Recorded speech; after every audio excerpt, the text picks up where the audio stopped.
Así es, porque ahora vamos a hablar de un tema bastante importante y que marca un precedente principalmente para funcionarios públicos. Estamos con el abogado Tomás Cruz, con quien vamos a conversar. Buenas tardes, abogado. Buenas tardes. Cuéntanos acerca de este hecho. Yo lo menciono como un precedente, ¿cierto? Por que hay una vulneración a los derechos fundamentales de un trabajador, un funcionario público, y ustedes siguieron la causa que afortunadamente sale favorable para el trabajador.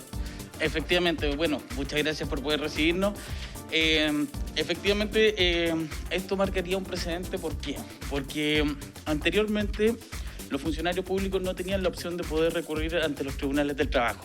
A partir de la ley 21.280 se pudo incorporar a los funcionarios públicos para que pudiesen denunciar cuando existían vulneración de garantías de derechos fundamentales. Mediante eso nosotros interpusimos una demanda precisamente porque existía una serie de vulneraciones hacia el trabajador y el Tribunal de Trabajo determinó que efectivamente existían vulneraciones específicamente al derecho a la honra. Producto de lo anterior, se ganó la sentencia en primera instancia. El Instituto Nacional de Deporte, por su parte, interpuso un recurso de nulidad, el cual la Corte de Apelaciones estimó que la sentencia no era nula y por ende falló a nuestro favor. Y por último, recurrieron en última instancia a través de un recurso de unificación de jurisprudencia, el cual la Corte Suprema determinó como inadmisible. Por consecuencia, entonces, el trabajador se le reconoció que había una vulneración a su derecho a la honra y se estableció una serie de medidas para poder proteger este derecho. Para que la gente lo pueda entender de mejor manera, cuando hablamos de vulneración de derecho a la honra, vulneración de derechos fundamentales, ¿a qué nos referimos? ¿Qué se considera dentro de ese espectro? A ver, dentro de lo que nosotros alegamos una serie de situaciones, en total 9 situaciones, por las cuales a través de su jefatura se le buscó a mi trabajador que en definitiva hiciera labores que no pertenecían a las que él tenía, no se le consideraban horas extra e incluso más, presentando una licencia médica, esta fue... se perdió el secreto que hay detrás de la licencia médica y por ende fue conocida públicamente, lo cual también vulnera su derecho fundamental a la honra. También el trabajador, previamente a iniciar las acciones judiciales, solicitó incluso sumarios administrativos, los cuales incluso hasta la fecha no han sido terminados y por ende se estimó entonces por el tribunal que sí existía vulneración de este derecho. Es importante lo que usted menciona, abogado, respecto a que una persona que imagino es contratada para cumplir ciertas funciones y después se le busca generar otras cosas y sumar el pago y la licencia médica, creo que es lo más grave. La licencia médica fue lo más grave, sobre todo porque las licencias médicas tienen un carácter de publicar de conocimiento de otros trabajadores, salvo aquellos a quienes se les entreguen, constituyen sí una vulneración. Porque va por una parte el tema que aquí el trabajador no había sido despedido de sus funciones, sino que estando trabajando hace esta denuncia, pero se le piden otras cosas al IND en este caso, que hasta el momento no lo han cumplido. Efectivamente, a ver, la acción que nosotros intentamos se llama acción por tutela por vulneración de derechos fundamentales sin ocasión de despido. Y dentro de ello, el IND fue condenado no solo al pago del daño moral que había ocurrido, sino que además se le exigió, respecto del daño moral, el IND sí cumplió, pero también se le exigió que se hicieran disculpas públicas a través de una plataforma pública, lo cual todavía no ocurre. También se pidió que se dejaran sin efecto notas de demérito que habían sido en contra de mi representado, situación que todavía no ocurre, y que se mejoraran todas las condiciones y que se hiciese un plan en cómo debía proceder en este sentido, situación que tampoco ha ocurrido hasta la fecha. Con ese punto que menciona podemos invitar a Donaldo Reyes, que es secretario nacional de ANFUCHIT, ¿cierto? Bueno, primero, ¿cómo toman ustedes como funcionarios este caso que marca un precedente, imagino, en la institución?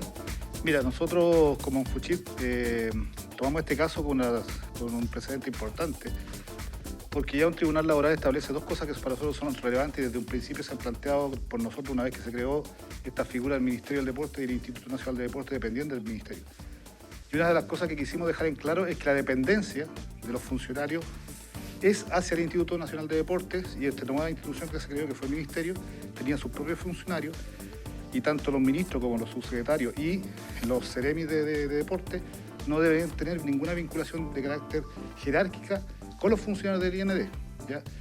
Y esta vulneración que se produjo se da precisamente por no respetar ese principio, donde se ha planteado de hecho, pero no de derecho, la situación que se ha intentado instalar por la autoridad del gobierno pasado, la figura de que el IND depende y somos uno solo con el Ministerio cuando legalmente no es tal, ¿ya? Y por lo tanto, esta situación se generó producto de aquello, ¿ya? Ahora, con respecto al cumplimiento o incumplimiento del IND, y especialmente la administración pasada, de los compromisos adquiridos, en este caso con un tribunal laboral, en el sentido de cumplir con lo que la sentencia estableció, lo fueron postergando y en este momento la actual autoridad, la que asumió a partir del 11 de marzo de este año, le hemos exigido que por gerencia y por cuestión normal, o sea, no se sancionó a la autoridad pasada, se sancionó al servicio por haber incumplido con los derechos fundamentales de nuestro compañero de trabajo y por lo tanto son ellos los que deben ahora hacer efectiva el fallo del Tribunal Laboral y pedir las disculpas públicas y además esta publicación y todas estas medidas adicionales que hizo mención el abogado. Cuando hablamos de este manual de buenas prácticas laborales, que todavía no se aplica, hasta el día de hoy todavía no tienen un manual en ese aspecto. Mira, es que lo paradójico y lo contradictorio es que a través del decreto 22 del Ministerio del Deporte se crea una figura o un manual o instructivo para todos nuestros usuarios, beneficiarios de proyectos de fondos, en el cual deben acogerse a medidas que eviten y prevengan situaciones de acoso, maltrato sexual y laboral, ¿ya? Y sin embargo al interior del Instituto Nacional de Deporte, que tiene mucho antes un protocolo creado, que lo obliga por ley el servicio civil a implementarlo. Tenemos sumarios que duran, acá en la región tenemos un sumario que dura más de 5 años ya, y que todavía no tiene sanciones. Tenemos este mismo sumario que se le dictó al director regional y que por renuncia de él quedó en stand-by, pero o sea, ya fue abierto, por lo tanto debe cerrarse y todavía está en stand-by. Y tenemos más de 15 sumarios por esta causa que todavía no son cerrados y sancionados por parte del Instituto Nacional de Deporte. Por lo tanto, un servicio que obliga a sus usuarios a cumplir con la normativa que se estableció para prevenir estos tipos de acciones, al interior de su servicio no ha tomado las medidas necesarias para que este tipo de conductas no se reiteren y no se mantengan en el tiempo como ha pasado producto de este sumario. Estos sumarios extensivos que no llegan a su fin es una constante dentro del servicio. Ha sido una constante, lamentablemente hemos tenido sumarios de hasta 7 años, donde no se ha cerrado, con innumerables cambios de fiscales, de actuarios, retrotrayendo los procesos y sin embargo pasan los años y no se cierra y siguen pendientes y esto también es una vulneración también para las personas que son acusadas, porque en el fondo ellos están en una situación de cuestionamiento en el que ellos tampoco saben qué pasa con su proceso y si efectivamente la denuncia que se interpuso llegó, tuvo una sanción o fue desestimada. Es tanto para quien denuncia como para el denunciado, son situaciones que no pueden extenderse más allá incluso de meses, porque incluso el estatuto administrativo, en teoría estos procesos no deberían durar más de 15 días administrativos.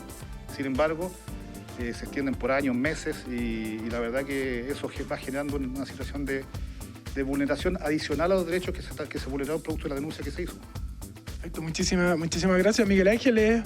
Es una situación que marca un precedente ante una serie de problemas y que, como lo decía ya el secretario nacional, que sucede al interior del Instituto Nacional de Deporte y se está a la espera de que se apliquen estas sanciones por parte del servicio, principalmente lo que tiene que ver con las disculpas públicas al funcionario que realiza la denuncia y este instructivo de buenas prácticas.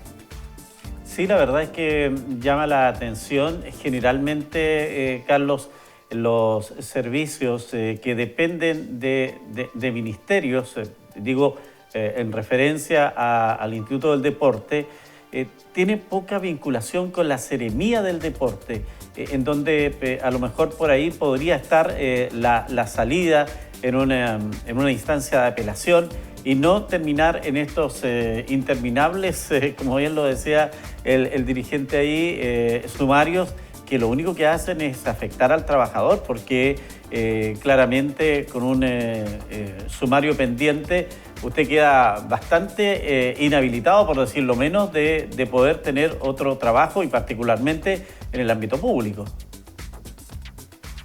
Sí, ese es quizás el mayor problema. Lo decía el dirigente, sumarios que incluso se extienden hasta por 7 años. No tiene mucho sentido un proceso tan largo y con cambio constante de fiscal al interior de estas investigaciones.